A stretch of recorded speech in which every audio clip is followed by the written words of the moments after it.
we have a special video today. We have a collab. I think it's like our second or third collab, but we're gonna be lifting with my guy, John Kluthh. I think that's how you say his name. But I'm gonna drop all of his social medias down below so you can go follow him on there. This guy's been doing bodybuilding for years and years, and he's been doing social media as well for a while now. So I'm super excited to meet him, see what he has to say, see if I can get some advice out of him. But yeah, super excited to do that. With that being said, if you guys don't know who I am, my name's Blaine Riley. I started my fitness influencing journey a couple months ago after I decided to stop playing Division I football. So I've been chasing my dream doing this, YouTube, Instagram.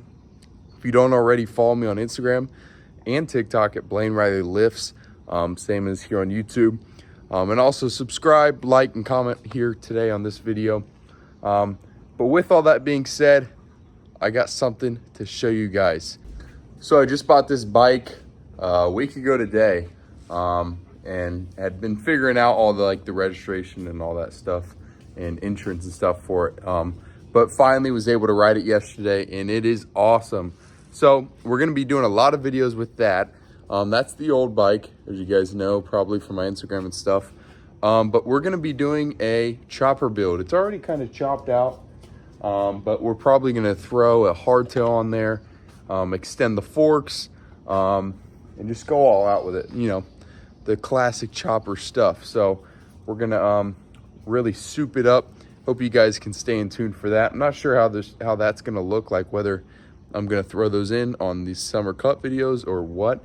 They'll probably just be like separate videos in and of themselves.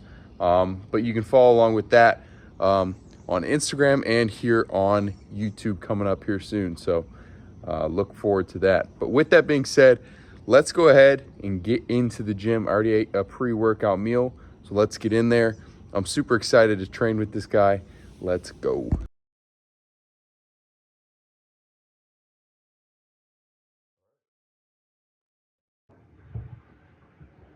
All right, you guys, let's go ahead and dive into this lift. As you saw, I'm weighing 209, which is down 13 pounds. That's just crazy. It's flown by. It seems slow, but it's flying by for sure. But let's go ahead and dive into this lift. Me and John, I'll be honest, we didn't really do anything crazy lift-wise. Now, we still went hard, but we mostly just talked. I asked him questions. I was asking things about bodybuilding, his content, his coaching. So a lot of our time was spent just talking. But for me, that was kind of good because I've been killing chest lately. So it's kind of good to just, still have a good chest day, but not be back to back to back to back on each set. So it was kind of cool just to kind of hang out, talk to him, hit a little lift. And I will go ahead and talk about the first thing that I wanted to share to you guys from lifting with him, and that was kind of the whole rep range thing. For him, he is really, really about hypertrophy, high reps. I noticed sometimes he would go 20 to 30 reps, kind of like a Jay Cutler style, but really going all out.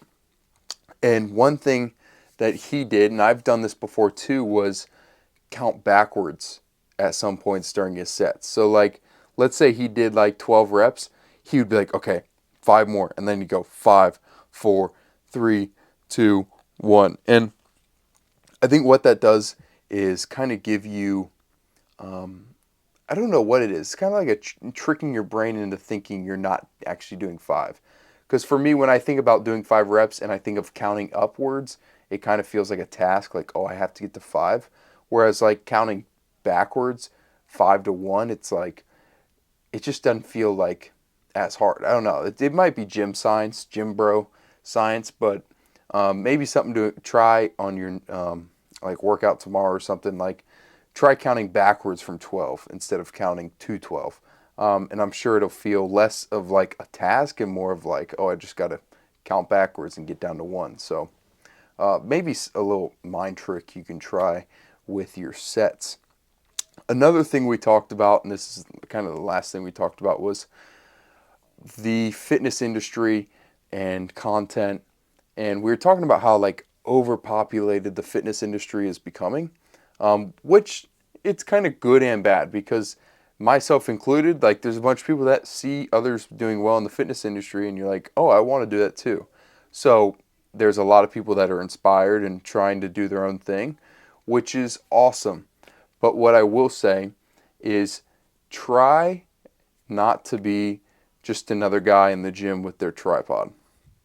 I would say if you are going to be that guy, like myself, like you want to be able to tell people, like, even though you are filming in the gym and just like another teenager in the gym with a tripod, at least have something to offer. At least be bringing like good content, like be offering something of value to people. Because I feel like there's a lot of kids nowadays just in the gym, just filming stuff, and they don't really have like a direction or know what they're doing. So I would say, like, if you're going to be in there, if you're going to just be another one of those guys, like try to set yourself apart, because the gym industry and fitness industry is so overpopulated now with dudes just like posing and just filming their workouts and stuff. So my biggest thing is really take a step back, look at your content, look at yourself, your personality. What do you like to enjoy? Like, what do you enjoy outside of like lifting and stuff? And try to show that in your videos or show that on your Instagram or anything like that. And that's going to make you stand out of this really, really overpopulated industry. Now, it's kind of sucks, because I understand the whole tripod thing. People get upset about all these guys in the gym filming and stuff. But also, it's like, I don't know, guys are chasing their dreams. They're trying to become fitness influencers. Like, that's cool. Like, we should just be happy that they're even in the gym and trying to spread the what would you say? It's like spread the community, spread the awareness of lifting, and how good it makes them feel and things like that. So it's kind of hard to argue like against all those kids like filming themselves and stuff like that. But I also understand too, because it just seems like we're just a bunch of idiots in the gym filming ourselves. So I guess the biggest takeaway is, like, if you are going to be one of those guys like myself, if you're going to be someone in the fitness industry, try to stand out. Try to make yourself unique in some way, so you're just not another fish in this large sea, I guess you could say. I kind of feel bad, because I really don't have much really to say about this lift. There was some personal stuff him and I talked about in regards to like our lives, and then also like some coaching strategies, coaching people, things like that, and like business stuff. But overall, an awesome, awesome dude. Please go check out his Instagram, also his YouTube and TikTok. I know he also does coaching, so if you don't want to do coaching through me, which I do coaching, I will drop a link below where you can find it in my Instagram bio. But if you also want to like look at his coaching stuff and maybe get coached by him, he does some coaching, so go check out his socials, and I'm sure he has links in there for that. But overall, an awesome dude. Awesome, awesome dude. Someone I look up to. What's funny is him and another guy named Stanio, I think his name is, were going to my gym. This is literally in the wintertime. We're going to my gym. I found out that they were influencers. And I looked up to him and I was like, dude, like, I want to do that. Like, I want to, have that following one day. And now I'm lifting with them and have the same amount of following and, making good content now. So it's kind of cool to like have seen them in the gym, and now I'm like lifting with them, doing content with them. So I guess this is a sign for you guys. If you get anything away from this video, like, one, set yourself apart and chase your dreams, because I don't know, especially if you're young, take the risks now. I always tell people, like, you'd rather take the risks now while you're young in high school or in college, instead of like waiting until you're in your 30s, and then you can't really take the risk then. So if you are one of those tripod kids, just watch your space, but also keep chasing your dreams, and make yourself unique. I'm kind of all over the place, but you know what I'm trying to say. I love you guys. That's going to wrap up the lift.